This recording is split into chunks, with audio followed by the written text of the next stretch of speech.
Les filles, est-ce que vous savez que le vaccin contre la Covid contient une puce électronique à 5G? Le gouvernement peut nous contrôler. Où est-ce que t'as trouvé ça? C'est pas possible. Pas sur Facebook.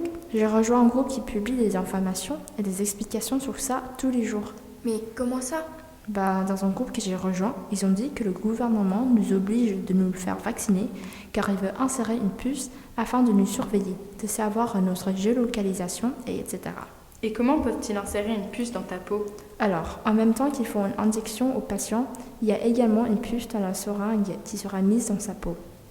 Mais est-ce que tu te rends compte de la taille que doit avoir la seringue pour pouvoir contenir une puce? Une puce n'est pas aussi petite que tu penses, hein? En fait, il y a un professeur de l'université de Caen qui a démontré qu'il est possible d'injecter une puce 5G en même temps que le vaccin. Pourquoi vous ne me croyez pas? Même mon professeur a montré que c'est vrai. Mais tu sais bien qu'une puce a besoin d'alimentation, comme celle de nos téléphones portables. Et cela prend de la place aussi.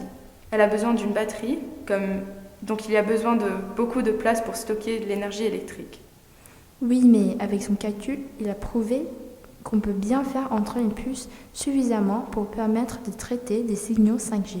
La puce peut effectivement passer par une seringue, mais l'antenne non.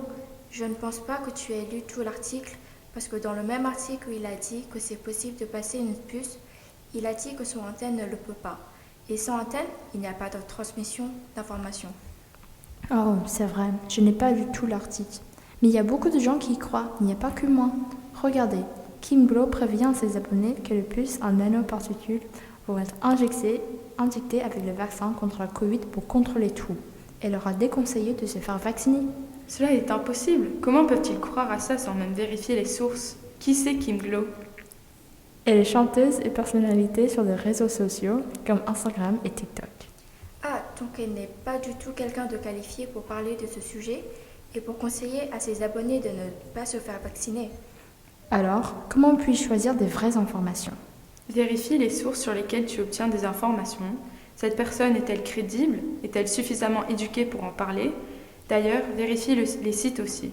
Ce site est-il connu? Essaye de faire tes recherches sur des sites comme Le Monde, Le Point ou bien des chaînes sur YouTube comme Brut, etc. Parfois, on peut tomber sur des sites satiriques en pensant que tout ce qui est dit est vrai, mais ce n'est pas le cas. Des sites ayant un domaine qui se termine en .net ou .com ne sont pas crédibles. Regarde bien l'auteur qui a écrit l'article et vérifie ses certifications dans de tels domaines.